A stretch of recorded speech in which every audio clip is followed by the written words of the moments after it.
Hey Gold Rush fans, episode 14, Who's the Boss is done and in the books, so let's break it down. Welcome back everybody to Gold Rush Minute. If you're new to the channel or a subscriber, I'm Gold Rush Minute, where I break down the most recent episode of Gold Rush and all the spin-offs. We talk about the miners and go over past episodes of the series. In episode 14, looks like Fred had the week off, so we had Parker, the Clayton brothers, and the Winchester boys featured.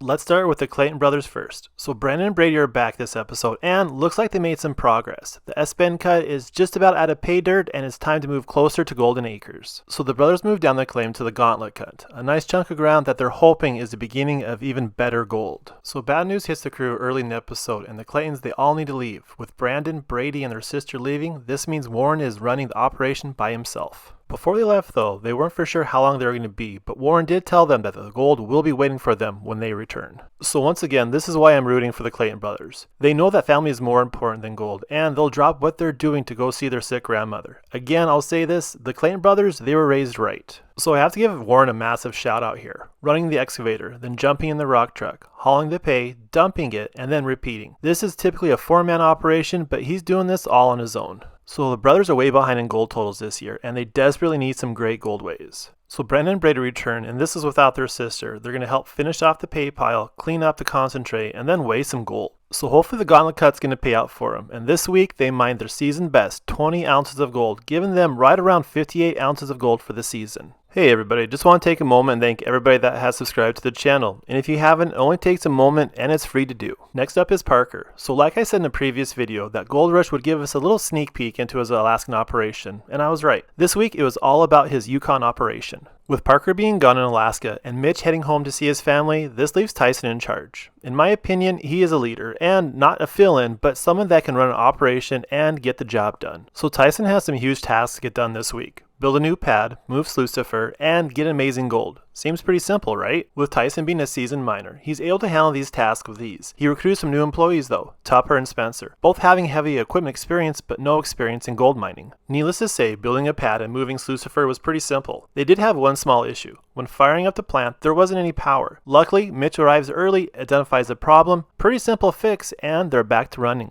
Tyson was able to keep both plants running. Last week's gold totals will never be reached again in Gold Rush history. But for this week, week 14, Big Red produced 189 ounces of gold, and Slucifer, which was down for a day, ran 144 ounces of gold, giving them 333 ounces of gold for the week. Last up is the Winchester boys. So last time we saw the Winchester boys, they mined 6 or 7 ounces of gold. For me personally, I forgot about them. Maybe Gold Rush needed some filler material for this episode. For this being their first season of gold mining, and they have a lofty goal of 200 ounces of gold, they're running their mine site with one excavator and their dual trommel. The crew know they need a rock truck, and they're hauling one scoop of pay dirt at a time and hauling it 1,000 feet, dropping it off, and repeating this process over and over. For me personally, this is a huge waste of time, and they desperately need a rock truck. So instead of asking for a favor like Fred did, they go up to Tony. They tell him what they need. Tony knows more gold for them means more gold for him. But instead of lending the rock truck, it's leased. There wasn't any pouting about this. It was handled like grown men would do.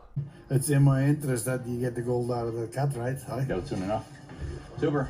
Minnie? Yes. Goodbye. So like I said a little bit ago, this is their first time mining, and they're going through some growing pains. Their riffles are being clogged up by black sand. So again, they go up to Tony, they ask for his advice. They didn't want him to fix the issue, but wanted his 40 plus years of mining knowledge to help solve the problem. So admitting you don't know how to do something and asking for advice, it doesn't make you less of a miner. Asking questions is how you learn. We've seen Parker do this in the past when he first came up to the Klondike. So with their last gold weigh that we saw, that was like 6 or 7 ounces of gold. And now with the addition of a rock truck and modifying the trommel, they should have increased their gold totals by a lot. So did adding the rock truck and the hydraulic riffles work? Well, the Winchester boys mined 41.2 ounces of gold. Needless to say, everybody is happy, especially Tony. There you have it, Gold Rush fans. If you like the content and want to see more, please subscribe to my channel. It's free to do and I greatly appreciate it. Till the next time.